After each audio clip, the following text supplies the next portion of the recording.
बाबर आजम तो टी20 का प्लेयर ही नहीं है। स्ट्राइक रेट देखिए बाबर आजम की। मॉडर्न डे क्रिकेट दुनिया कहां पहुंच गई, आपका किंग कैसे खेलता है। बहुत बातें हुई इस खिलाड़ी पर और कुछ लोग, बल्कि कुछ अपने ही लोग, कुछ साबिक खिलाड़ी जिनमें पाकिस्तान के बड़े बड़े नाम हैं, वो तमीज के दायरे से भी आगे चले गए थे। क्योंकि इस खिलाड़ी का नाम लिए बिना मैं बहुत बार कह चुका हूं कि ना किसी का यूट्यूब चलता है और ना लोगों के व्यूज आते हैं। और इस खिलाड़ी ने एक दफा फिर दिखाया कि ही इज बाबर आजम, और बाबर आजम की तरह खेले। वो आंखों पर पट्टी बांधकर हवाई यात्रा पर गेंद को भेजने की कोशिश नहीं की, वो हवा में तीर नहीं चलाए। इस खिलाड़ी ने दिखाया कि वो बाबर आजम किस वजह से बना था, अपनी उस कला, अपने उस कुलिये, अपने उस फार्मूले की बिना पर बना था।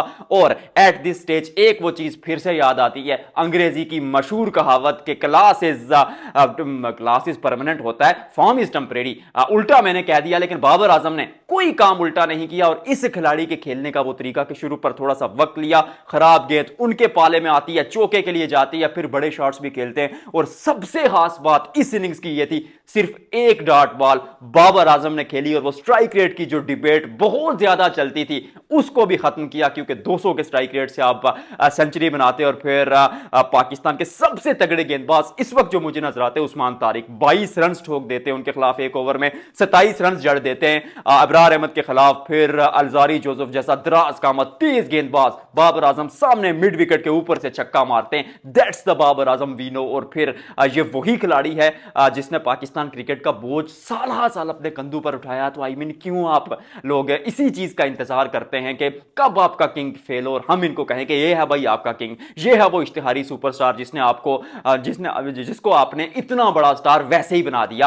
एक चीज मैं आपको बताता चलूं, क्रिटिसिज्म मैंने भी किया, मैं हमेशा फैक्ट्स पे बात करता हूं, लेकिन मैंने बहुत बार इस चीज की चर्चा की है कि Babar Azam is a generational talent. और पिछले अगर पाकिस्तान के 2-3 डेकेड्स उठाकर देखे जाए तो बाबर आजम जो है, बल्कि हिस्ट्री में भी उठाकर देखा जाए तो वो जो टॉप प्लेयर्स की लिस्ट है उसमें शायद सबसे ऊपर या पहली 5 में हमेशा रखे जाएंगे। और एक चीज पाकिस्तान क्रिकेट में यह भी होती है कि जब आपसे बड़ा कोई सुपरस्टार आ जाता है तो शायद साबिक क्रिकेटर्स इस वजह से भी डरते हैं कि वो जो स्टारडम हमारा है, वो जो हमें लोग प्यार देते, जो क्रेज हमारे लिए, कहीं ये लड़का ना ले जाए। और ये बातें बाबर के लिए थी। और मैं ये भी कह चुका हूं कि बाबर की अपनी गलतियां भी थी। जब वो पावर में थे तो कुछ ज्यादतियां की गई, वो बैटिंग पिचेस बनवाकर गेंदबाजों के साथ ज्यादती की जाती थी। फिर साहिबजादा फरहान को उस वक्त जब वो डोमेस्टिक में टॉप खेल रहे थे तो उनको ओपनिंग नहीं करने दी गई क्योंकि बाबर और रिजवान कर रहे थे। But that is an other debate, क्योंकि इस समय जो है ना बाबर आजम जिस तरह परफॉर्म कर रहे हैं, और विराट कोहली भी एक समय ऐसे ही थे, लेकिन फिर जब वो वापस ट्रैक पे आते हैं तो बहुत लाजवाब कमबैक करते हैं। क्योंकि समटाइम्स इट्स अ ह्यूमन,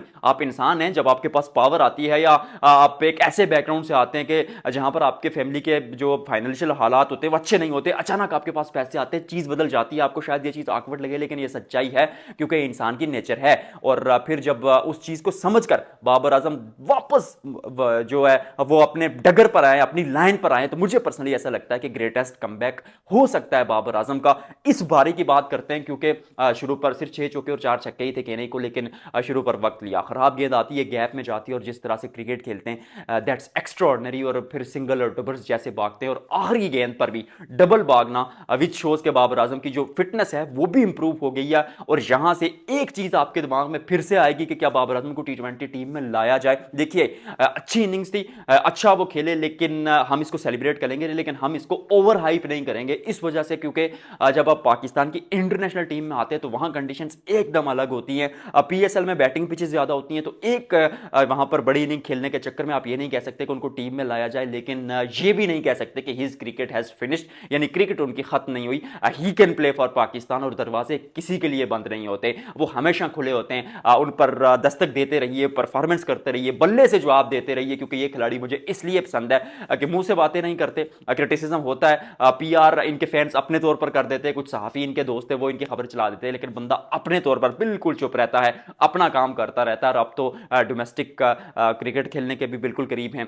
पिछले दिनों खबर आई थी कि वो शायद अब फर्स्ट क्लास क्रिकेट भी खेले, तो विच इज फाइन कि डोमेस्टिक में जाएंगे, वहां भी रन बनाएंगे। फिर पाकिस्तान क्रिकेट टीम में वनडे और टेस्ट तो ऑलरेडी खेल रहे हैं, तो टी20 में कमबैक के लिए शायद 2027 वर्ल्ड कप में अगर पाकिस्तान की ओडीआई टीम में अच्छा करते हैं तो फिर 28 का वर्ल्ड कप खेल जाए टी20 का, यू नेवर नो। जैसे विराट कोहली 23 के वर्ल्ड कप में आए थे, अलग काम किया था, और फिर 24 का टी20 वर्ल्ड कप भी खेले और वो भी जिताया। यू नेवर नो, क्या पता बाबर आजम की कहानी भी वही हो। और एक अच्छी चीज जो मुझे ऐसा लगता है कि बाबर आजम जैसे वो आगे थे ना कि मैं भी स्ट्राइक रेट इंप्रूव करूंगा। इतना प्रेशर आ गया था स्ट्राइक रेट की बातों से कि बड़े शॉट्स खेलने के चक्कर में कोशिश कर रहे थे और उसमें विकेट जा रही थी। और he is not the Babar Azam, क्योंकि बाबर आजम के खेलने का एक अपना तरीका, एक अपनी डोमेन, एक अपनी डायमेंशन होती है हर खिलाड़ी की, ना सिर्फ बाबर आजम की। तो वो छक्के लगाने के चक्कर में जो प्रेशर क्रिएट किया गया था कि भाई आपका स्ट्राइक रेट लो है, आप जाइए बड़े छक्के लगाइए, ऐसे करने से जो है अब वो काम नहीं चलता। और ओटिसन गिब्स का मैं शुक्रिया अदा करता हूं, गिब्सन का शुक्रिया अदा करता हूं, जिन्होंने बाबर आजम को कहा कि आपने 10,000 रन बनाए,